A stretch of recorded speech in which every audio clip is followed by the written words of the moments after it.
हरिओम। अक्सर हम लोग ज्ञान में एक बात सुनते हैं सत्संग में कि ज्ञानी अज्ञानी के कर्म में नाही भेद, एक को मोक्ष है और एक को खेद। यानी एक निर्बंधन हो जाता है और एक बंधन युक्त ही रहता है। कर्म दोनों के एक जैसे रहते हैं। संसार में है, गृहस्थ में है, तो कर्म तो सारे वही होंगे। लेकिन ऐसा क्या हो जाता है कि एक निर्बंधन हो जाता है, एक बंधन युक्त रहता है। ऐसा क्या हो जाता है कि एक को मोक्ष की प्राप्ति होती है और एक को खेद। कर्म एक जैसे हो रहे हैं, दिखने में आपको लगेगा जैसे मैं करता खाता पीता उठता बैठता हूं, वैसे ये भी करते हैं, खाते पीते उठते बैठते हैं, आते जाते हैं। मुझे तो नहीं लगता है जैसा मैं पहनता हूं वैसे ये भी पहनते हैं। ना पहनावे में कोई भिन्नता है, ना खान पान में ऐसी कोई विशेष भिन्नता है, ना उठान धरन में ऐसी कोई भिन्नता है। तो कैसे एक को मोक्ष प्राप्त होता है और एक को खेद, एक निर्बंधन हो जाता है और एक बंधन युक्त ही रहता है। एक गहरा विचार है, इसका मंथन करिए। क्यों ज्ञानी मुक्त है और क्यों अज्ञानी बंधन युक्त है? ज्ञानी निरासक्त हो गया है,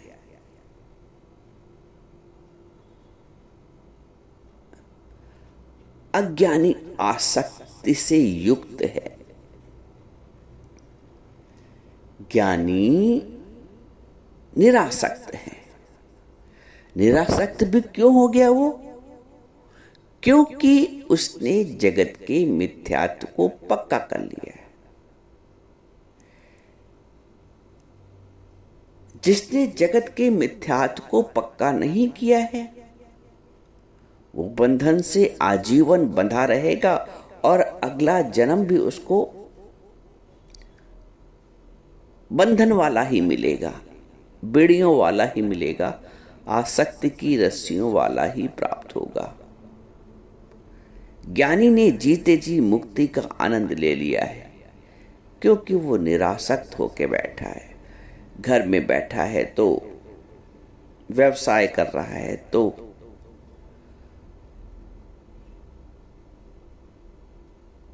वो यंत्र होके बैठा है।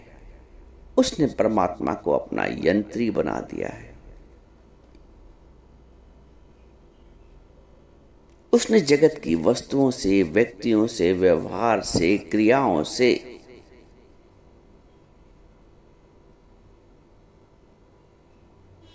निरासक्त की प्राप्ति की है। वो निरासक्त हो गया है। संसार के लोग चूंकि आसक्त हैं, संसार के लोग चूंकि आसक्त हैं, तो उनके लिए कहावत कह जाती है कि 100 जूते खाएं, तमाशा घुस घुस देखें। आसक्ति तुम्हें कर्म की ओर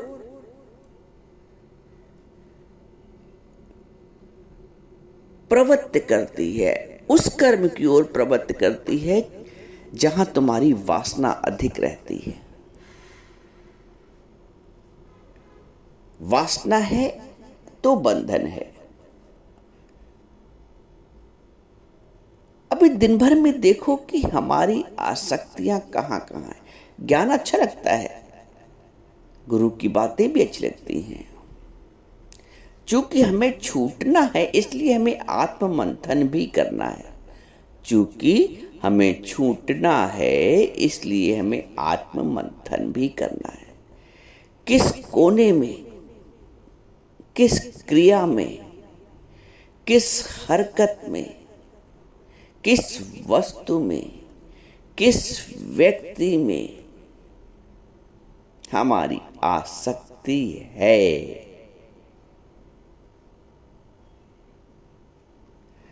आसक्ति का स्वरूप बड़ा सूक्ष्म होता है। एक कांच की प्लेट में भी तुम्हारी आसक्ति है, एक छोटी सी नाक की कील में भी तुम्हारी आसक्ति है,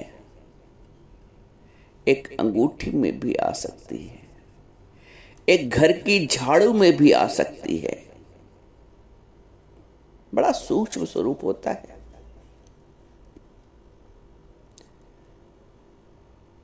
एक जरा सी कोई चीज टूट भी जाए, जैसे दिल टूट जाता है, क्योंकि आसक्ति की जो रस्सी है ना, उस वस्तु से हमें बांधे रहती है, उस व्यक्ति से हमें बांधे रहती है। तो जब उधर हलचल हुई तो हमारे पास हलचल हो गई, क्योंकि दोनों एक सिरे से आप बंधे हो और एक सिरे से वो वस्तु या व्यक्ति बंधा है जिसमें हरकत हो रही है। कांच की प्याली टूट गई, कोई क्रॉकरी सेट गिर गया,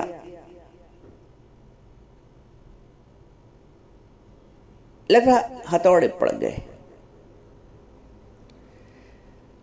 कुछ खो गया, कुछ गुम हो गया, कुछ नहीं मिल रहा है।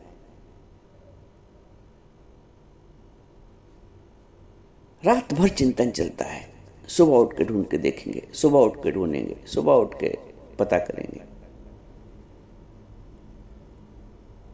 चिंतन इसलिए है कि भी जगत भी सत्य है, जगत की वस्तुएं भी सत्य हैं और मेरापन भी सत्य है। मेरा है तो चिंतित होगे, अभी पड़ोसी का कुछ गुम हो जाए तो चिंतित नहीं रहोगे, आराम से चादर तान के सो जाओगे। जहां जहां मेरापन है वहीं वहीं चिंता है।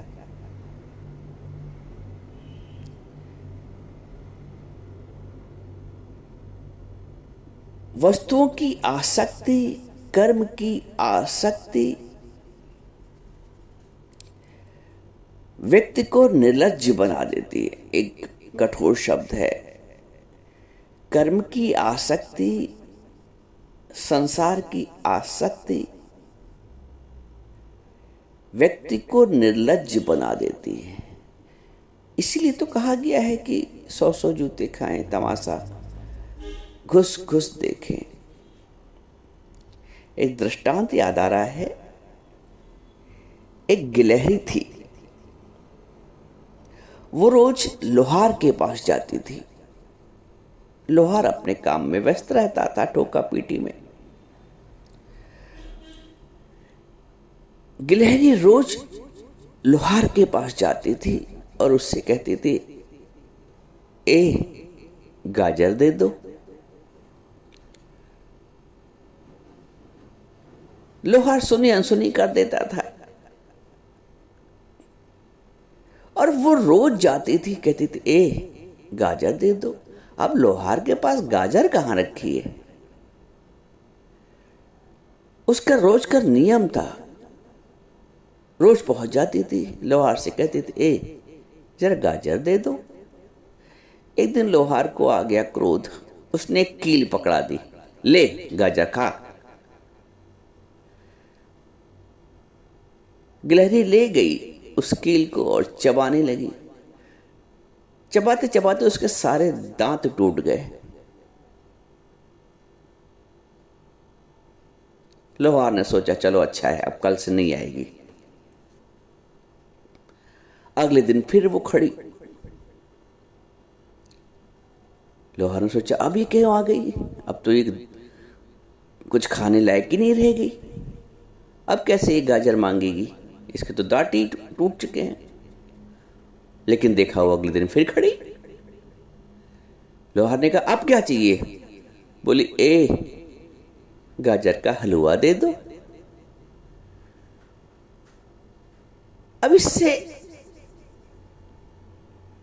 आसक्ति प्रतीत होती है। 100 जूते खाएं, तमाशा घुस घुस देखें। यही हाल मनुष्य का है। संसार से अपमान भी हो रहा, ताने भी मिल रहे हैं, तिरस्कार भी हो रहा है, लेकिन लस रहे हैं वही। अब ये दे दो, अब कम से कम सम्मान ही दे दो, जरा दो शब्द ही मीठे बोल दो।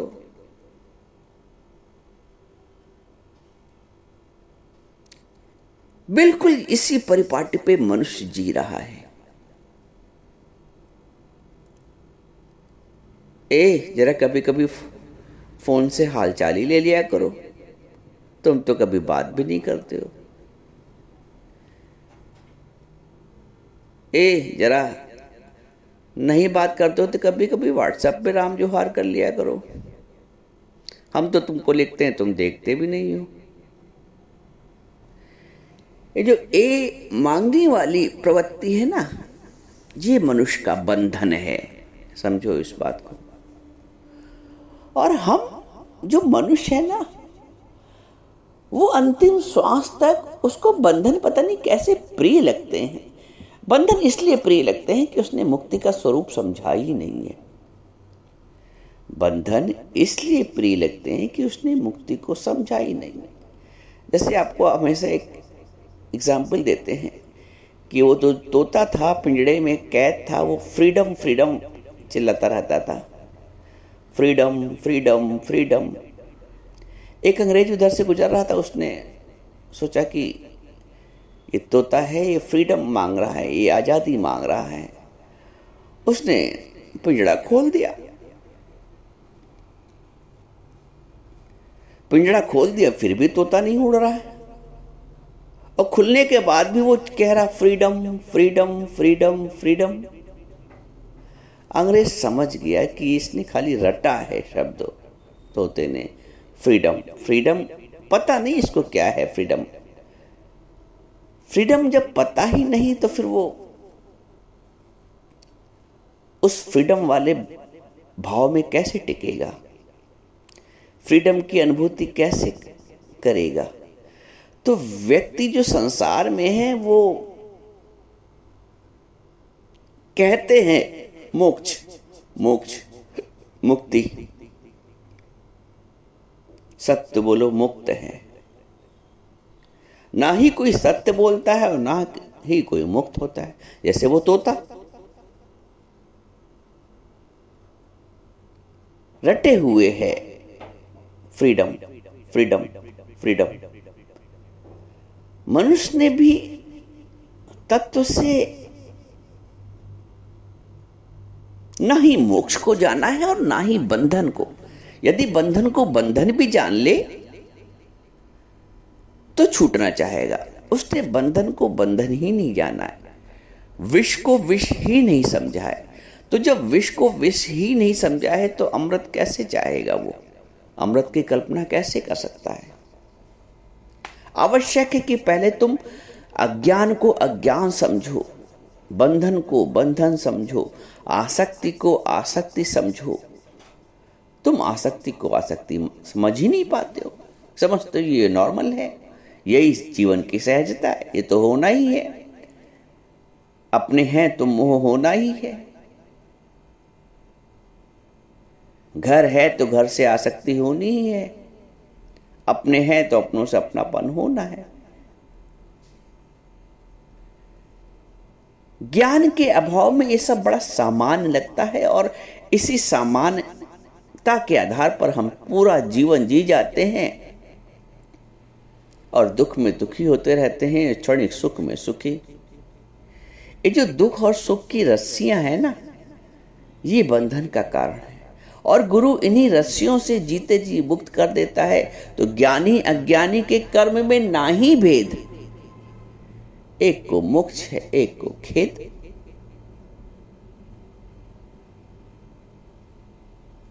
जिसने प्रभु को अपना बनाया उसको मोक्ष है, जिसने संसार को अपना बनाया उसको खेद है।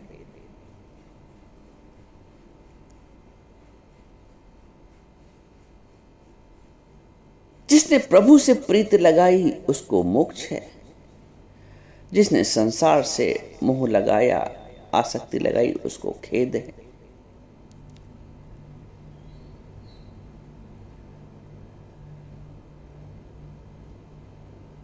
यही अंतर है ज्ञानी और अज्ञानी के कर्म में।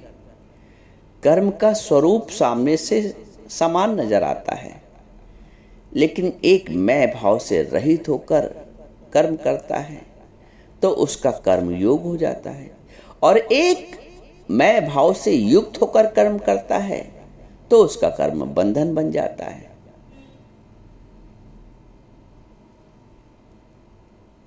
ऐसा नहीं कि जो ज्ञानी है, जो साधक है, वो कहीं से अकर्मण हो जाता है, बल्कि वो अधिक कर्मशील हो जाता है।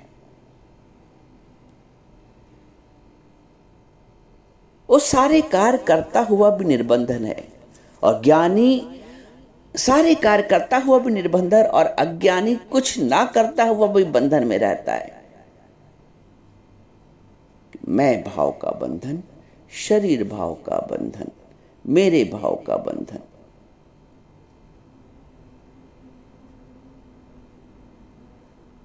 हमें गिलहरी ऐसी आसक्ति नहीं रखनी कि नहीं, गाजर मिली तो गाजर का हलवा दे दो, दांत नहीं रहे तो हलवा दे दो। मनुष्य की ये प्रवृत्ति है, ऑप्शन।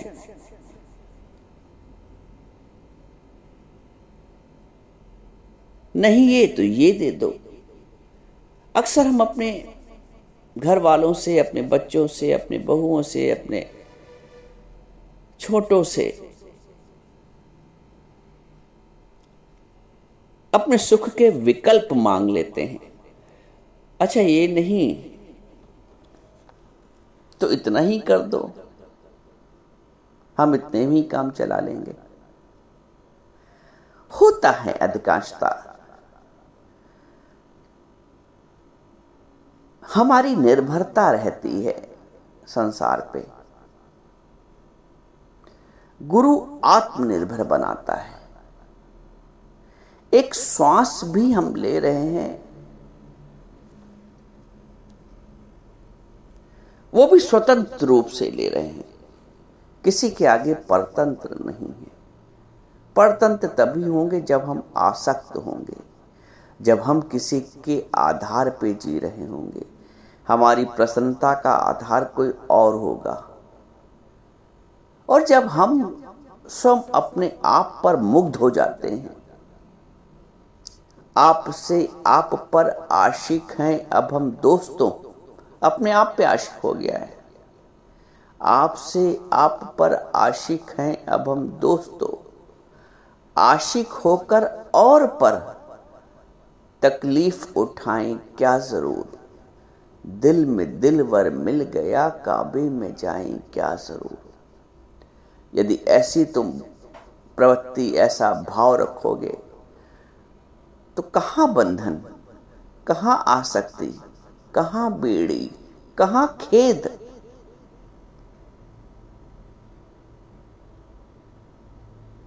ना बंधन है, ना आसक्ति है, ना खेद है, मात्र मोक्ष है। मुमुक्ष समस्त इच्छाओं से जो ऊंचा उठ गया है वो मोक्ष है, वो ज्ञानी है। और जो मुमुक्ष है वही मोक्ष को प्राप्त करता है। तो मुमुक्ष बनो और मोक्ष तुम्हारे लिए उपस्थित है। साधु सो जो मन को प्रबोधे, साधु सो जो मन प्रबोधे, राम नाम आत्म में शोधे। तुम साधु हो, गुरु तुम्हें संत कहता है। अपने संत का जो भाव है उसको और बढ़ाओ। संत कभी असंत की हरकत नहीं करेगा, संत कभी असंत की हरकत नहीं करेगा। हम संत हैं, हम निरासक्त हैं, हम आत्मभाव में स्थित साधक हैं। हम वो गिलहरी नहीं हैं। ये नहीं तो ये दे दो, डांट भी टूट गए तब भी चाहिए। सारी चाहनाओं से उपराम, चाहनाओं से उपराम होना ही मोक्ष है।